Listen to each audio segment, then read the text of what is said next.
You'd call it a city, I suppose. There were enough buildings to make it one, but no city ever had so much greenery.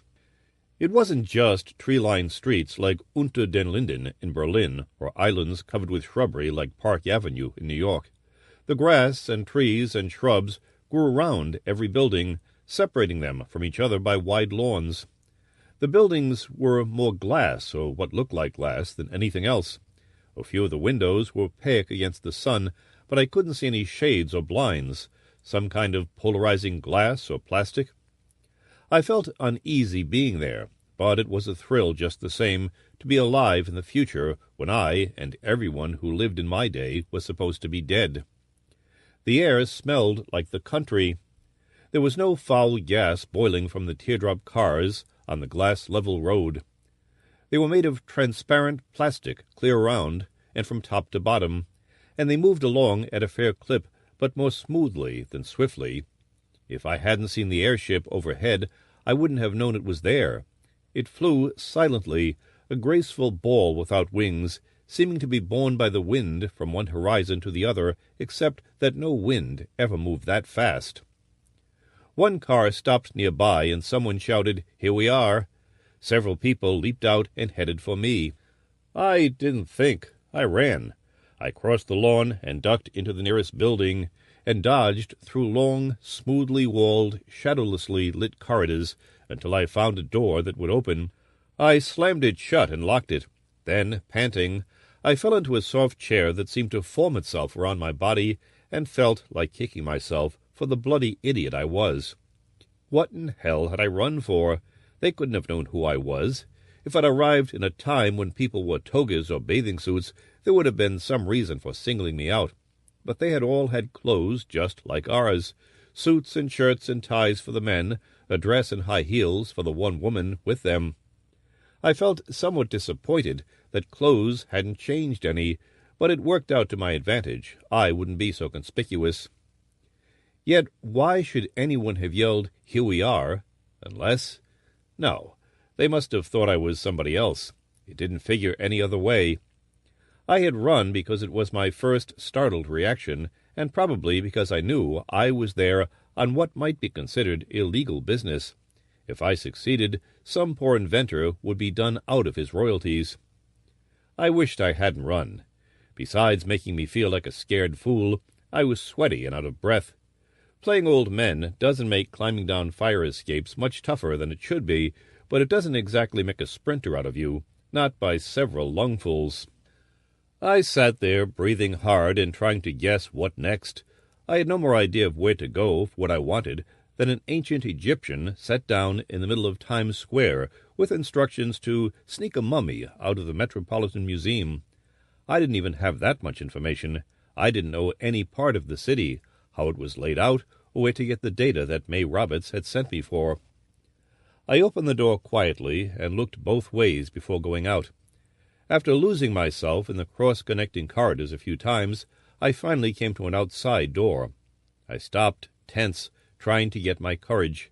My inclination was to slip, sneak, or dart out, but I made myself walk like a decent, innocent citizen. That was one disguise they'd never be able to crack. All I had to do was act as if I belonged to that time and place, and who would know the difference? There were other people walking as if they were in no hurry to get anywhere. I slowed down to their speed, but I wished wistfully that there was a crowd to dive into and get lost. A man dropped into step and said politely, "I beg your pardon. Are you a stranger in town?" I almost halted in alarm, but that might have been a giveaway. "What makes you think so?" I asked, forcing myself to keep at the same easy pace. "I didn't recognize your face, and I thought—" "It's a big city," I said coldly. "You can't know everyone. If there's anything I can do to help—" I told him there wasn't, and left him standing there. It was plain common sense. I had decided quickly, while he was talking to me, not to take any risks by admitting anything. I might have been dumped into a police state, or the country could have been at war without my knowing it, or maybe they were suspicious of strangers. For one reason or another, ranging from vagrancy to espionage, I could be pulled in, tortured, executed, God knows what. The place looked peaceful enough, but that didn't prove a thing.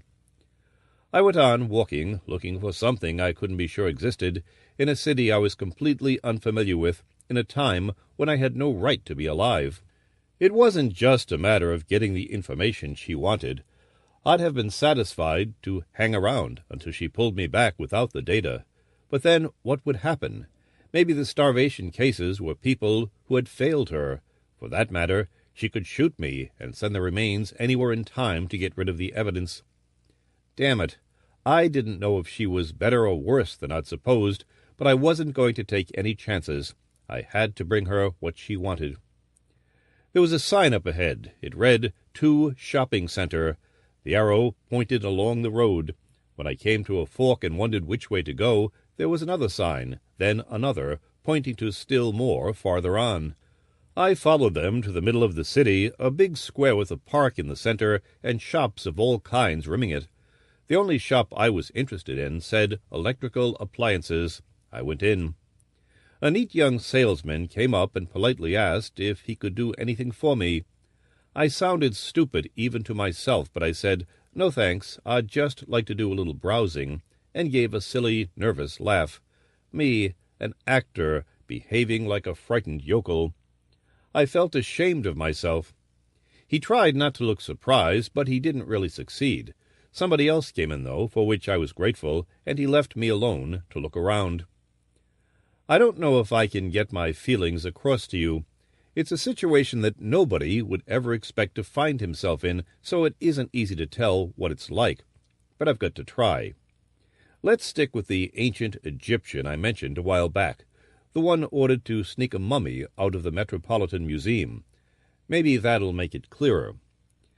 The poor guy has no money he can use, naturally, and no idea of what New York's transportation system is like, where the museum is, how to get there, what visitors to a museum do and say, the regulations he might unwittingly break, how much an ordinary citizen is supposed to know about which customs and such.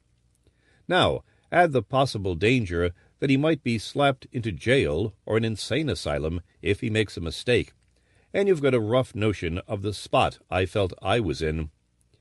Being able to speak English doesn't make much difference. Not knowing what's regarded as right and wrong, and the unknown consequences are enough to panic anybody. That doesn't make it clear enough. Well, look, take the electrical appliances in that store.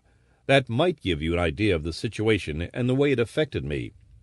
The appliances must have been as familiar to the people of that time as toasters and TV sets and lamps are to us. But the things didn't make a bit of sense to me, any more than our appliances would to the ancient Egyptian. Can you imagine him trying to figure out what those items are for and how they work? Here are some gadgets you can puzzle over. There was a light fixture that you put against any part of a wall, no screws, no cement, no wires even, and it held there and lit up, and it stayed lit no matter where you moved it on the wall. Talk about pin-up lamps, this was really it. Then I came across something that looked like an ashtray with a blue electric shimmer obscuring the bottom of the bowl. I lit my pipe, others I'd passed had been smoking, so I knew it was safe to do the same, and flicked in the match. It disappeared. I don't mean it was swirled into some hidden compartment. It vanished. I emptied the pipe into the ashtray, and that went too. Looking around to make sure nobody was watching, I dredged some coins out of my pocket and let them drop into the tray. They were gone. Not a particle of them was left. A disintegrator? I haven't got the slightest idea. There were little mirror boxes with 3 tiny dials on the front of each. I turned the dials on one.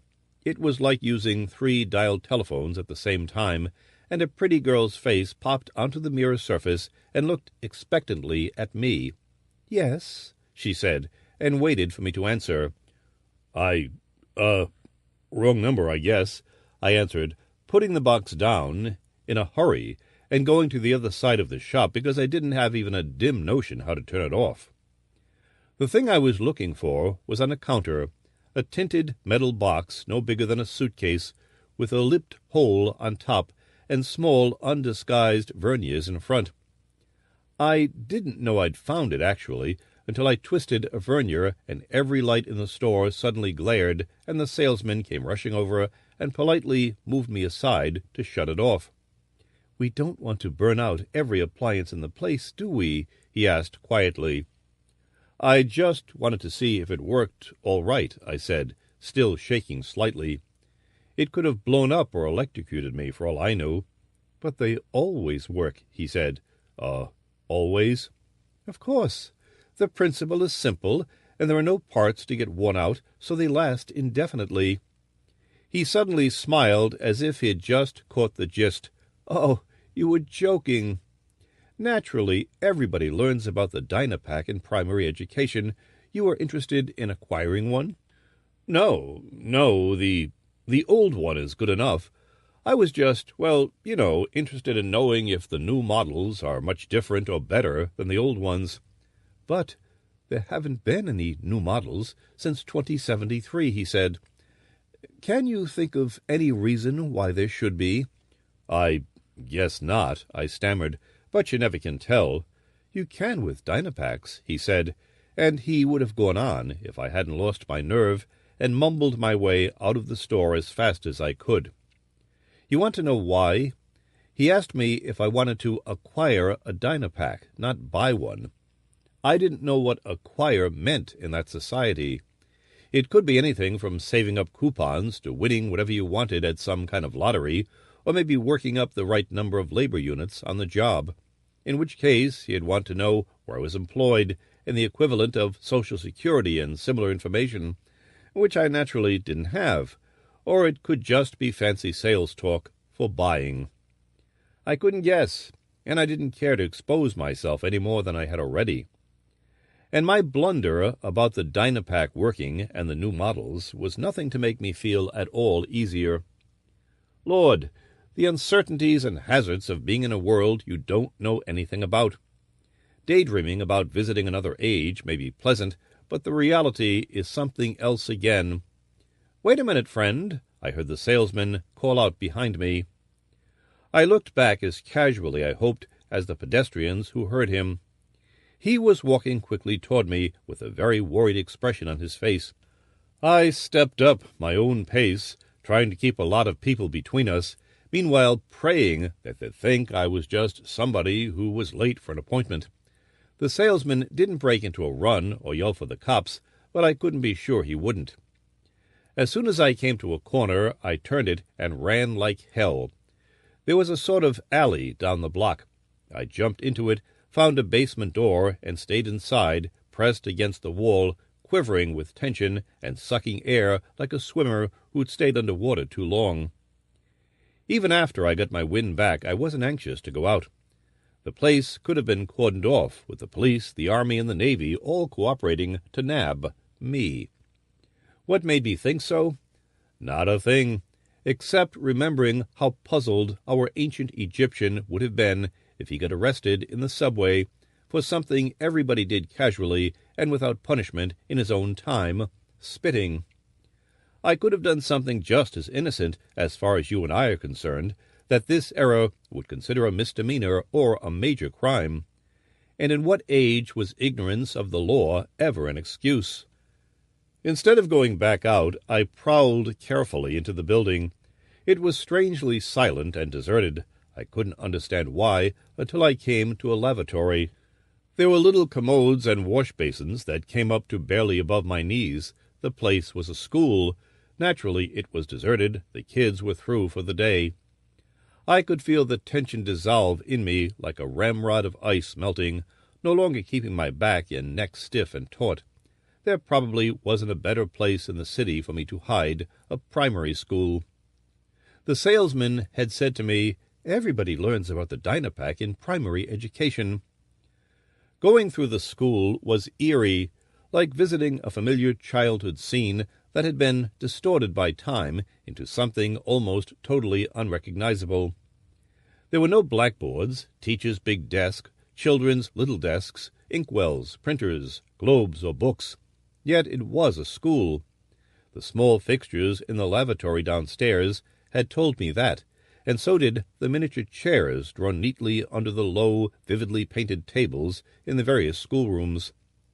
A large, comfortable chair was evidently where the teacher sat when not wandering around among the pupils. In front of each chair, firmly attached to the table, was a box with a screen, and both sides of the box held spools of wire on blunt little spindles. The spools had large, clear numbers on them.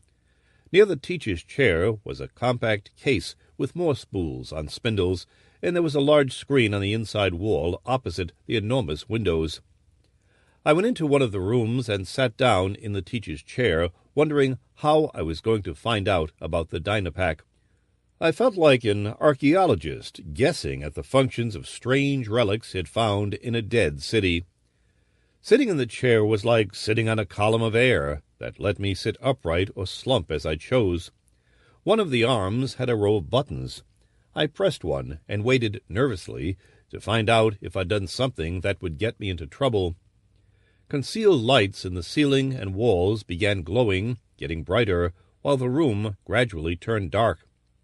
I glanced around bewilderedly to see why, because it was still daylight. The windows seemed to be sliding slightly, very slowly, and as they slid, the sunlight was damped out. I grinned, thinking of what my ancient Egyptian would make of that. I knew there were 2 sheets of polarizing glass, probably with a vacuum between, to keep out the cold and the heat, and the lights in the room were beautifully synchronized with the polarized sliding glass. I wasn't doing so badly. The rest of the objects might not be too hard to figure out. The spools in the case alongside the teacher's chair could be wire recordings. I looked for something to play them with, but there was no sign of a playback machine. I tried to lift a spool off a spindle. It wouldn't come off. Ha!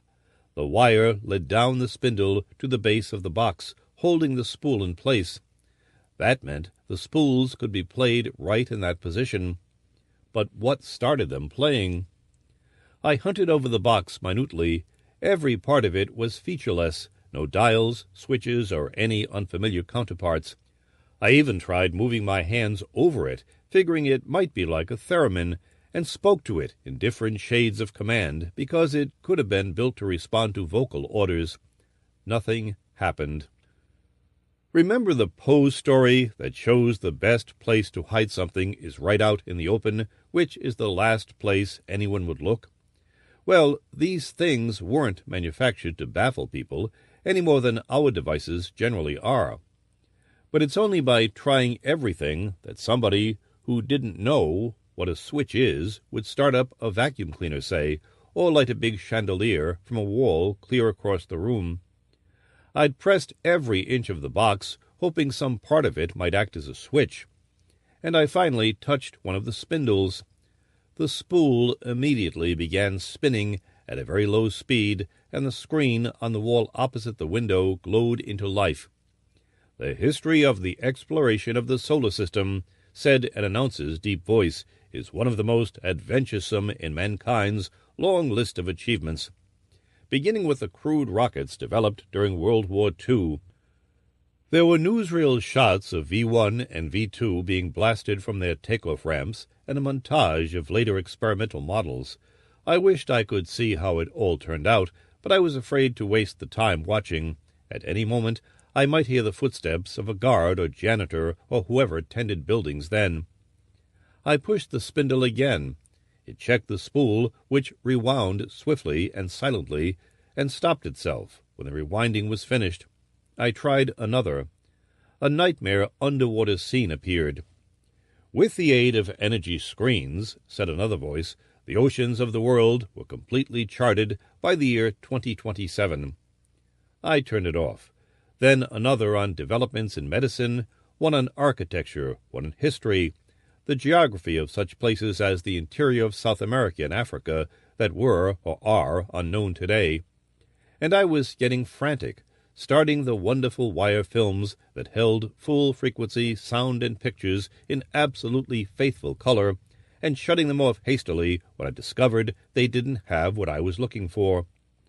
They were courses for children, but they all contained information that our scientists are still groping for, and I couldn't chance watching one all the way through. I was frustratedly switching off a film on psychology when a female voice said from the door, "May I help you?" I snapped around to face her in sudden fright. She was young and slim and slight, but she could scream loud enough to get help. Judging by the way she was looking at me, outwardly polite and yet visibly nervous, that scream would be coming at any second. "I must have wandered in here by mistake," I said, and pushed past her to the corridor, where I began running back the way I had come. "But you don't understand," she cried after me. "I really want to help." Yeah, help, I thought, pounding toward the street door. A gag right out of that psychology film, probably. Get the patient to hold still, humor him, until you can get somebody to put him where he belongs. That's what one of our teachers would do, provided she wasn't too scared to think straight, if she found an old-looking guy thumbing frenziedly through the textbooks in a grammar school classroom. When I came to the outside door, I stopped. I had no way of knowing whether she had given out an alarm or how she might have done it, but the obvious place to find me would be out on the street, dodging for cover somewhere. I pushed the door open and let it slam shut, hoping she'd hear it upstairs. Then I found a door, sneaked it open, and went silently down the steps. In the basement I looked for a furnace or a coal bin or a fuel tank to hide behind, but there weren't any. I don't know how they got their heat in the winter or cooled the building in the summer. Probably some central atomic plant that took care of the whole city, piping in the heat or coolant in underground conduits that were let up through the walls because there weren't even any pipes visible. I hunched into the darkest corner I could find and hoped they wouldn't look for me there. By the time night came, hunger drove me out of the school, but I did it warily, making sure nobody was in sight. The streets of the shopping center were more or less deserted. There was no sign of a restaurant. I was so empty that I felt dizzy as I hunted for one. But then a shocking realization made me halt on the sidewalk and sweat with horror. Even if there had been a restaurant, what would I have used for money? Now I got the whole foul picture. She had sent old people back through time on errands like mine, and they'd starved to death because they couldn't buy food. No, that wasn't right. I remembered what I had told Lou Pape. Anybody who gets hungry enough can always find a truck garden or a food store to rob. Only I hadn't seen a truck garden or food store anywhere in this city. And I thought about people in the past having their hands cut off for stealing a loaf of bread. This civilization didn't look as if it went in for such drastic punishments, assuming I could find a loaf of bread to steal. But neither did most of the civilizations that practiced those barbarisms. I was more tired, hungry, and scared than I'd ever believed a human being could get. Lost, completely lost in a totally alien world, but one in which I could still be killed or starve to death, and God knew what was waiting for me in my own time in case I came back without the information she wanted. Or maybe even if I came back with it. That suspicion made up my mind for me. Whatever happened to me now couldn't be worse than what she might do. At least I didn't have to starve. I stopped a man in the street. I let several others go by before picking him deliberately, because he was middle-aged, had a kindly face, and was smaller than me, so I could slug him and run if he raised a row. "Look, friend," I told him, "I'm just passing through town." "Ah," he said pleasantly, and I seem to have mislaid— No, that was dangerous. I'd been about to say I'd mislaid my wallet, but I still didn't know whether they used money in this era. He waited with a patient, friendly smile while I decided just how to put it. "The fact is that I haven't eaten all day, and I wonder if you could help me get a meal." He said in the most neighborly voice imaginable, "I'll be glad to do anything I can, Mr. Weldon." My entire face seemed to drop open. You called me Mr. Weldon," he repeated, still looking up at me with that neighborly smile. "Mark Weldon, isn't it, from the 20th century?" I tried to answer, but my throat had tightened up worse than on any opening night I'd ever had to live through. I nodded, wondering terrifiedly what was going on. "Please, relax," he said persuasively. "You're not in any danger whatever. We offer you our utmost hospitality. Our time, you might say, is your time." "You know who I am?" I managed to get out through my constricted glottis. "I've been doing all this running and ducking and hiding for nothing?" He shrugged sympathetically. "Everyone in the city was instructed to help you, but you were so nervous that we were afraid to alarm you with a direct approach. Every time we tried to, as a matter of fact, you vanished into one place or another. We didn't follow for fear of the effect on you. We had to wait until you came voluntarily to us." My brain was racing again and getting nowhere. Part of it was dizziness from hunger, but only part. The rest was plain, frightened confusion. They knew who I was. They had been expecting me. They probably even knew what I was after. And they wanted to help. "Let's not go into explanations now," he said, "although I'd like to smooth away the bewilderment and fear on your face, but you need to be fed first. Then we'll call in the others and—" I pulled back. "What others? How do I know you're not setting up something for me that I'll wish I hadn't gotten into?" "Before you approached me, Mr. Weldon, you first had to decide that we represented no greater menace than May rabbits. Please believe me, we don't." So he knew about that, too. "All right, I'll take my chances," I gave in resignedly. "Where does a guy find a place to eat in this city?" It was a handsome restaurant with soft light coming from three-dimensional, full-color nature murals that I might mistakenly have walked into if I'd been alone. They looked so much like gardens and forests and plains. It was no wonder I couldn't find a restaurant or food store or truck garden anywhere. Food came up through pneumatic chutes in each building, I'd been told on the way over, grown in hydroponic tanks in cities that specialized in agriculture, and those who wanted to eat out could drop into the restaurant each building had. Every city had its own function. This one was for people in the arts. I liked that. There was a glowing menu on the table with buttons alongside the various selections. I looked starvingly at the items, trying to decide which I wanted most. I picked oysters, onion soup, breast of guinea hen under plexiglass, and was hunting for the tastiest and most recognizable dessert when the pleasant little guy shook his head regretfully and emphatically. "I'm afraid you can't eat any of those foods, Mr. Weldon," he said in a sad voice. "We'll explain why in a moment." A waiter and the manager came over. They obviously didn't want to stare at me, but they couldn't help it. I couldn't blame them. I'd have stared at somebody from George Washington's time, which is about what I must have represented to them. "Will you please arrange to have the special food for Mr. Weldon delivered here immediately?" the little guy asked. "Every restaurant has been standing by for this, Mr. Carr," said the manager. "It's on its way, prepared, of course. It's been ready since he first arrived." "Fine," said the little guy, Carr. "It can't be too soon. He's very hungry." I glanced around and noticed for the first time that there was nobody else in the restaurant. It was past the dinner hour, but even so, there are always late dinners. We had the place all to ourselves, and it bothered me. They could have ganged up on me. But they didn't. A light gong sounded, and the waiter and manager hurried over to a slot of a door and brought out a couple of trays loaded with covered dishes. "Your dinner, Mr. Weldon," the manager said, putting the plates in front of me and removing the lids. I stared down at the food. "This," I told them angrily, "is a hell of a trick to play on a starving man." They all looked unhappy. "Mashed dehydrated potatoes, canned meat, and canned vegetables," Carr replied. "Not very appetizing, I know, but I'm afraid it's all we can allow you to eat." I took the cover off the dessert dish. "Dried fruits," I said in disgust. "Rather excessively dried, I'm sorry to say," the manager agreed mournfully. I sipped the blue stuff in a glass and almost spat it out. "Powdered milk? Are these things what you people have to live on?" "No.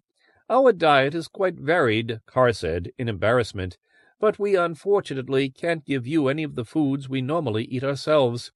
"And why in blazes not?" "Please eat, Mr. Weldon," Carr begged with frantic earnestness. "There's so much to explain. This is part of it, of course, and it would be best if you heard it on a full stomach." I was famished enough to get the stuff down, which wasn't easy. Uninviting as it looked, it tasted still worse. When I was through, Carr pushed several buttons on the glowing menu. Dishes came up from an opening in the center of the table, and he showed me the luscious foods they contained. "Given your choice," he said, "you'd have preferred them to what you have eaten. Isn't that so, Mr. Weldon?" "You bet I would," I answered, sore because I hadn't been given that choice. "And you would have died like the pathetic old people you were investigating," said a voice behind me. I turned around, startled. Several men and women had come in while I'd been eating, their footsteps as silent as cats on a rug. I looked blankly from them to Carr and back again. "These are the clothes we ordinarily wear," Carr said, "an 18th-century motif, as you can see.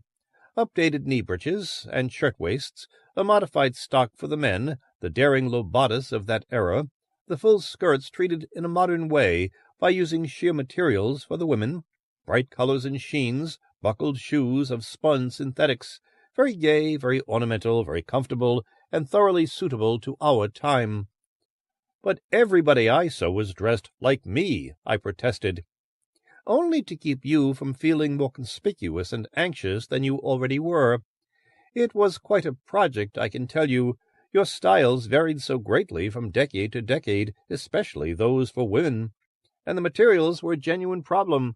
They'd gone out of existence long ago. We had the textile and tailoring cities working a full 6 months to clothe the inhabitants of this city, including, of course, the children. Everybody had to be clad as your contemporaries were, because we knew only that you would arrive in this vicinity, not where you might wander through the city." "There was one small difference you didn't notice," added a handsome, mature woman. "You were the only man in a gray suit. We had a full description of what you were wearing, you see, and we made sure nobody else was dressed that way. Naturally, everyone knew who you were, and so we were kept informed of your movements." "What for?" I demanded in alarm. "What's this all about?" Pulling up chairs, they sat down, looking to me like a witchcraft jury from some old painting. "I'm Leo Blundell," said a tall man in plum and gold clothes. "As chairman of the Mark Weldon Committee, it is my responsibility to handle this project correctly." "Project? To make certain that history is fulfilled. I have to tell you as much as you must know." "I wish somebody would." "Very well. Let me begin by telling you much of what you undoubtedly know already. In a sense, you are more a victim of Dr. Anthony Roberts than his daughter.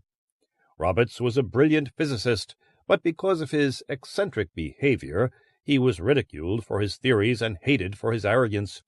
He was an almost perfect example of self-defeat, the way in which a man will hamper his career and wreck his happiness, and then blame the world for his failure and misery.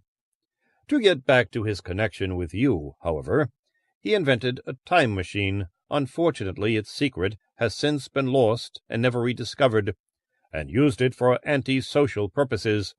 When he died, his daughter, May, carried on his work. It was she who sent you to this time to learn the principle by which the Dynapack operates. She was a thoroughly ruthless woman."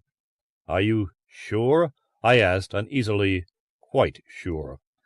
I know a number of old people died after she sent them on errands through time, but she said they'd lied about their age and health." "One would expect her to say that," a woman put in cuttingly. Blundell turned to her and shook his head. "Let Mr. Weldon clarify his feelings about her, Rhoda. They are obviously very mixed." "They are," I admitted. "She seemed hard the first time I saw her, when I answered her ad, but she could have been just acting businesslike. I mean, she had a lot of people to pick from, and she had to be impersonal and make certain she had the right one. The next time, I hope you don't know about that, it was really my fault for breaking into her room. I really had a lot of admiration for the way she handled the situation." "Go on," Carr encouraged me. "And I can't complain about the deal she gave me. Sure, she came out ahead on the money I bet and invested for her, but I did all right myself. I was richer than I'd ever been in my life, and she gave that money to me before I even did anything to earn it. Besides which, somebody else said, she offered you half of the profits on the Dynapack. I looked around at the faces for signs of hostility. I saw none. That was surprising. I'd come from the past to steal something from them, and they weren't at all angry. Well, no, it wasn't really stealing. I wouldn't be depriving them of the Dynapack. It just would have been invented before it was supposed to be. She did, I said, though I wouldn't call that part of it philanthropy. She needed me for the data, and I needed her to manufacture the things. And she was a very beautiful woman, Blundell added. I squirmed a bit. Yes, Mr. Weldon, we know a good deal about her from notes that have come down to us among her private papers. She had a safety deposit box under a false name. I won't tell you the name. It was not discovered until many years later, and we will not voluntarily meddle with the past. I sat up and listened sharply. So that's how you knew who I was and what I'd be wearing and what I came for. You even knew when and where I'd arrive. Correct, Blundell said. What else do you know? That you suspected her of being responsible for the deaths of many old people by starvation. Your suspicion was justified, except that her father had caused all those that occurred before 1947, when she took over after his own death. All but 2 people were sent into the past. Roberts was curious about the future, of course, but he did not want to waste a victim on a trip that would probably be fruitless. In the past, you understand, he knew precisely what he was after. The future was completely unknown territory. But she took the chance, I said. If you can call deliberate murder taking a chance, yes. One man arrived in 2094, over 50 years ago. The other was yourself. The first one, as you know, died of malnutrition when he was brought back to your era. And what happened to me? I asked, jittering. You will not die. We intend to make sure of that. All the other victims, I presume you're interested in their errands? I think I know, but I'd like to find out just the same. They were sent to the past to buy or steal treasures of various sorts, art, sculpture, jewelry, fabulously valuable manuscripts and books, anything that had great scarcity value. That's not possible, I objected. She had all the money she wanted. Any time she needed more, all she had to do was send somebody back to put down bets and buy stocks that she knew were winners. She had the records, didn't she? There was no way she or her father could lose. He moved his shoulders in a plum-and-gold shrug. Most of the treasures they accumulated were for acquisition's sake, and for the sake of vengeance for the way they believed Dr. Roberts had been treated. When there were unusual expenses, such as replacing the very costly parts of the time machine that required more than they could produce in ready cash, both Roberts and his daughter discovered these treasures. He waited while I digested the miserable meal and the disturbing information he had given me. I thought I'd found a loophole in his explanation. You said people were sent back to the past to buy treasures, besides stealing them. I did, he agreed. They were provided with currency of whatever era they were to visit. I felt my forehead wrinkle up as my theory fell apart. Then they could buy food. Why should they have died of malnutrition? Because, as May Roberts herself told you, nothing can exist before it exists. Neither can anything exist after it is out of existence. If you returned with a Dynapack, for example, it would revert to a lump of various metals, because that was what it was in your period. But let me give you a more personal instance. Do you remember coming back from your first trip with dust on your hand? Yes, I must have fallen. On one hand. No, Mr. Weldon. May Roberts was greatly upset by the incident. She was afraid you would realize why the hamburger had turned to dust, and why the old people died of starvation. All of them, not just a few. He paused, giving me a chance to understand what he had just said. I did with a sick shock. "If I ate your food," I said shakily, "I'd feel satisfied until I was returned to my own time, but the food wouldn't go along with me." Blundell nodded gravely. "And so you too would die of malnutrition. The foods we have given you existed in your era. We were very careful of that, so careful that many of them probably were stored years before you left your time. We regret that they are not very palatable, but at least we are positive they will go back with you. You will be as healthy when you arrive in the past as when you left. Incidentally, she made you change your clothes for the same reason. They had been made in 1930. She had clothing from every era she wanted visited, and chose old people who would fit them best. Otherwise, you see, they'd have arrived naked." I began to shake as if I were as old as it pretended to be on the stage. "She's going to pull me back. If I don't bring her the information about the Dynapack, she'll shoot me." "That, Mr. Weldon, is our problem," Blundell said, putting his hand comfortingly on my arm to calm me. "Your problem? I'm the one who'll get shot, not you. But we know in complete detail what will happen when you're returned to the 20th century. I pulled my arm away and grabbed his. "You know that? Tell me." "I'm sorry, Mr. Weldon. If we tell you what you did, you might think of some alternate action, and there is no knowing what the result would be." "But I didn't get shot or die of malnutrition." "That much we can tell you neither." They all stood up, so bright and attractive in their colorful clothes that I felt like a shirt-sleeved stagehand who'd wandered in on a costume play. "You will be returned in a month, according to the notes May Roberts left. She gave you plenty of time to get the data, you see. We propose to make that month an enjoyable one for you. The resources of our city and any others you care to visit are at your disposal. We wish you to take full advantage of them. And the Dynapack? Let us worry about that. We want you to have a good time while you are our guest." I did.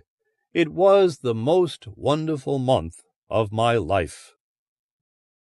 The mesh cage blurred around me. I could see May Roberts through it, her hand just leaving the switch. She was as beautiful as ever, but I saw beneath her beauty the vengeful, vicious creature her father's bitterness had turned her into. Blundell and Carr had let me read some of her notes, and I knew. I wished I could have spent the rest of my years in the future instead of having to come back to this. She came over and opened the gate, smiling like an angel, welcoming a bright new soul. Then her eyes traveled startedly over me, and her smile almost dropped off, but she held it firmly in place. She had to, while she asked, "Do you have the notes I sent you for?" "Right here," I said. I reached into my breast pocket and brought out a stubby automatic and shot her through the right arm. Her closed hand opened, and a little derringer clanked on the floor. She gaped at me with an expression of horrified surprise that should have been recorded permanently. It would have served as a model for generations of actors and actresses. "You brought back a weapon," she gasped. "You shot me." She stared vacantly at her bleeding arm and then at my automatic. "But you can't bring anything back from the future, and you aren't dying of malnutrition."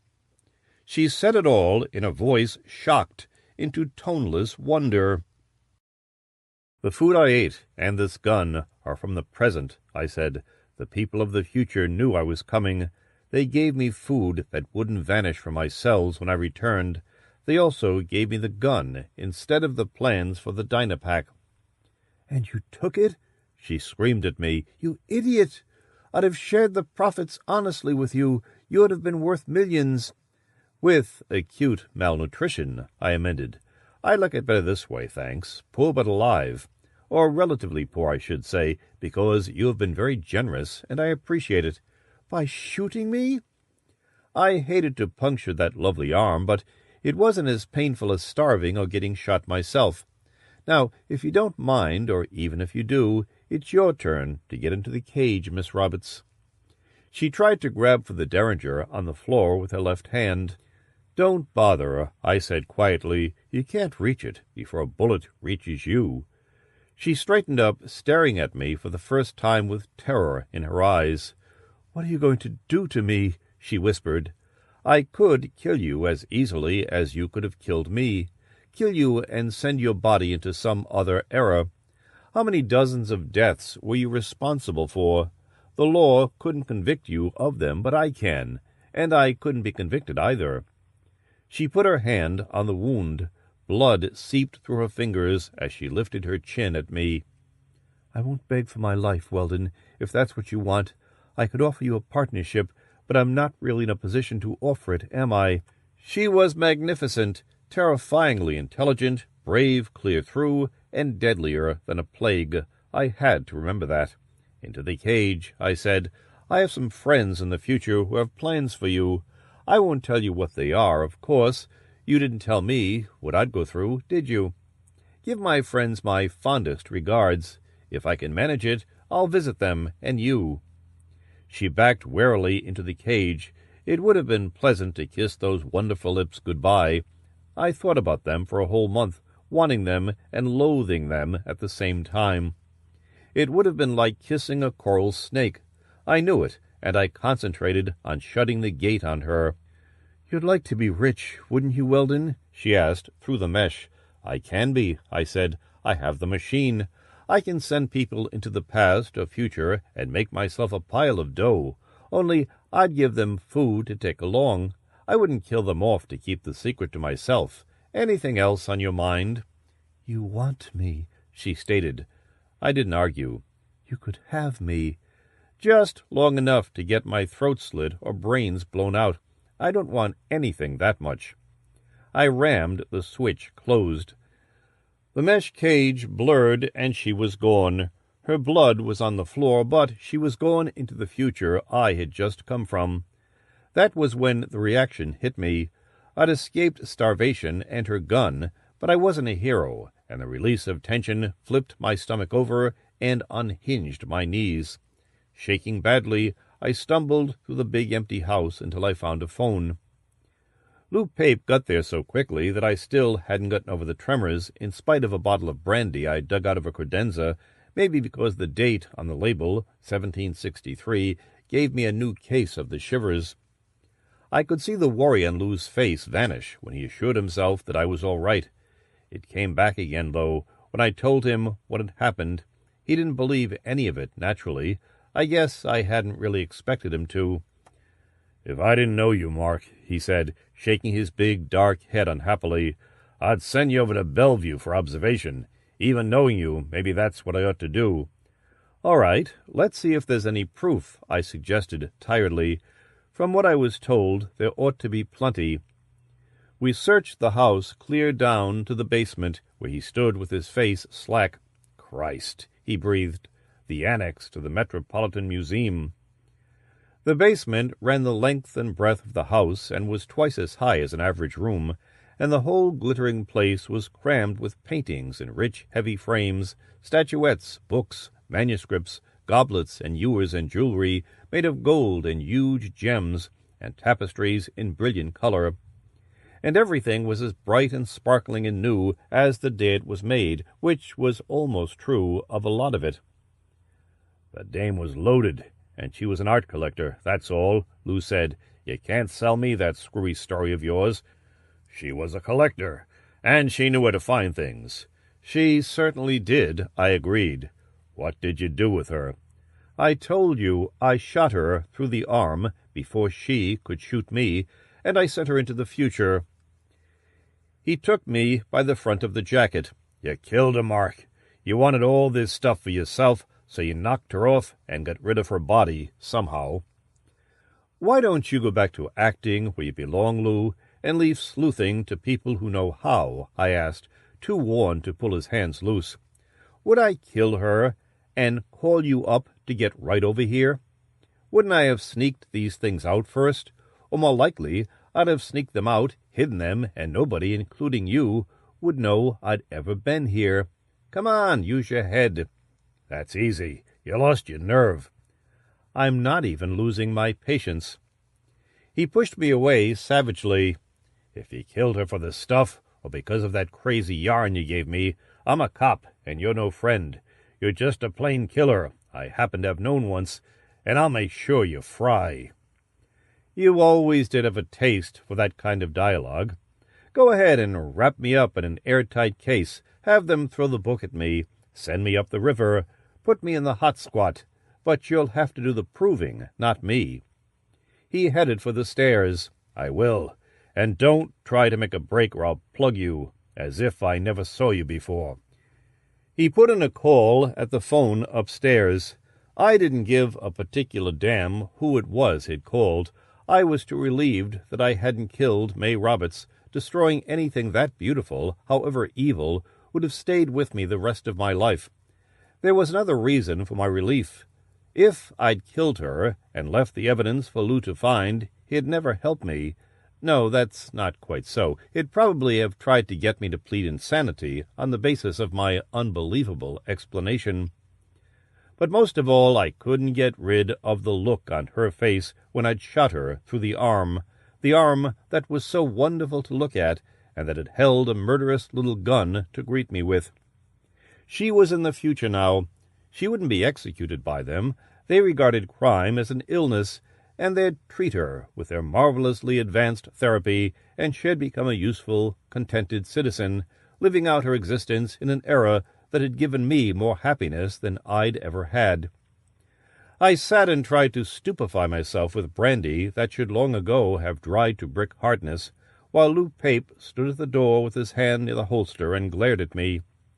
He didn't take his eyes off me until somebody named Professor Jeremiah Aronson came in and was introduced briefly and flatly to me. Then Lou took him upstairs. It was minutes before I realized what they were going to do. I ran up after them. I was just in time to see Aronson carefully take the housing off the hooded motors and leap back suddenly from the fury of lightning sparks. The whole machine fused while we watched helplessly, motors, switches, panel, and mesh cage. They flashed blindingly and blew apart and melted together in a charred and molten pile. "Rigged," Aronson said, in the tone of a bitter curse. "Set to short if it was tampered with. I wouldn't be surprised if there were incendiaries placed at strategic points. Nothing else could have made a mess like this." He finally glanced down at his hand and saw it was scorched. He hissed with the realization of pain, blew on the burn, shook it in the air to cool it, and pulled a handkerchief out of his back pocket by reaching all the way around the rear for it with his left hand. Lou looked helplessly at the heap of cooling slag.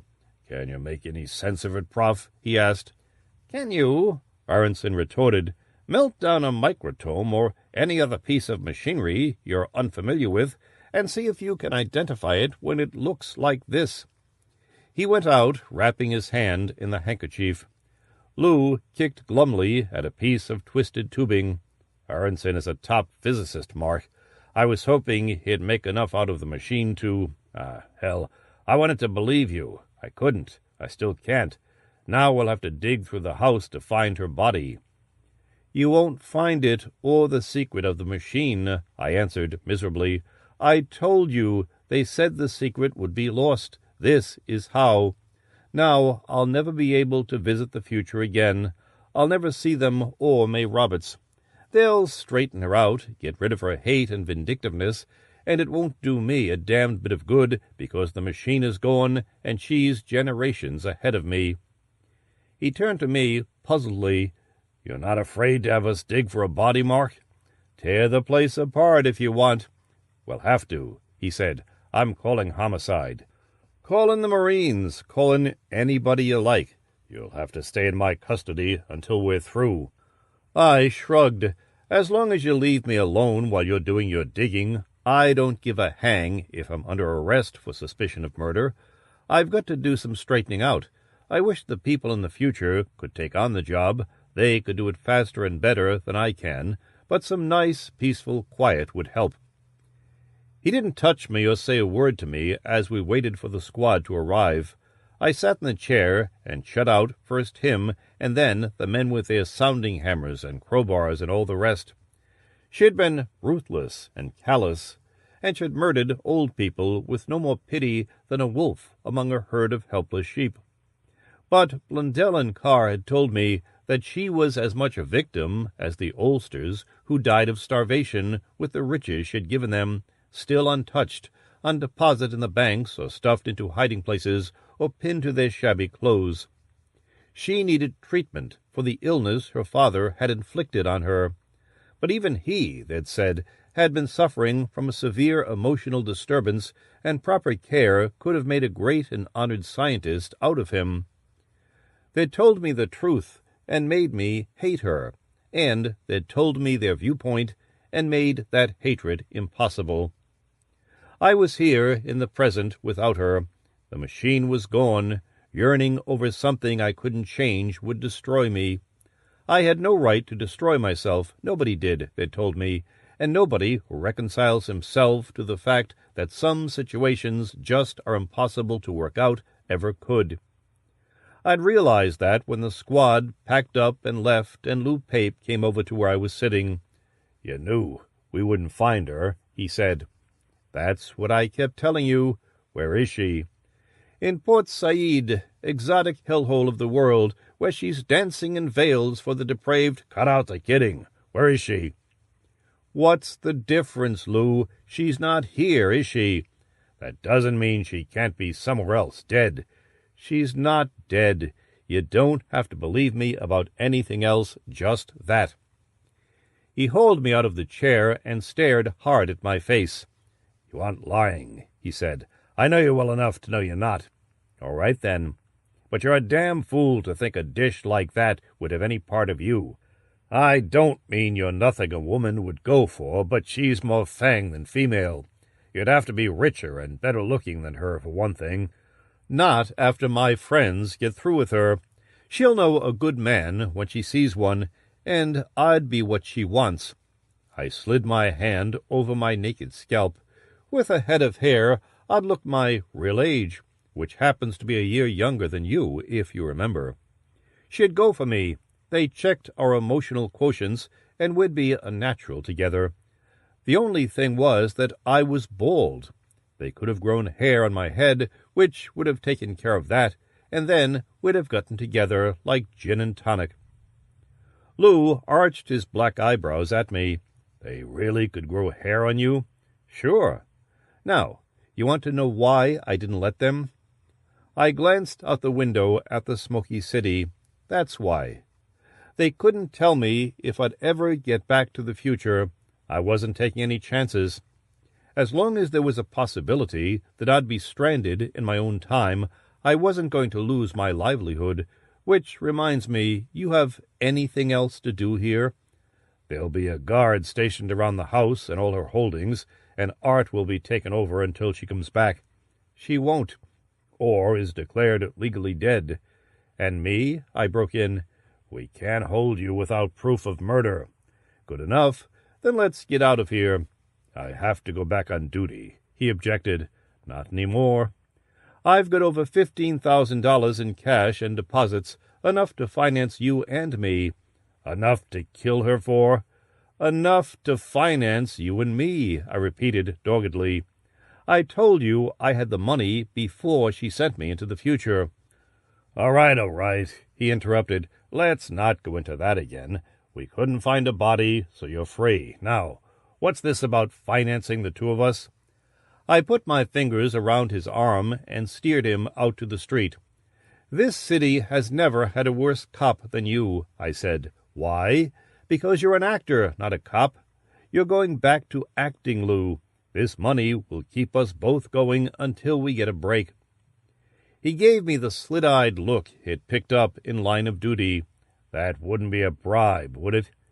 "Call it a kind of memorial to a lot of poor, innocent old people and a sick, tormented woman." We walked along in silence, out in the clean sunshine. It was our silence. The sleek cars and burly trucks made their noise, and the pedestrians added their gabble. But a good Stanislavski actor like Lou wouldn't notice that. Neither would I ordinarily, but I was giving him a chance to work his way through this situation. "I won't hand you a lie, Mark," he said finally.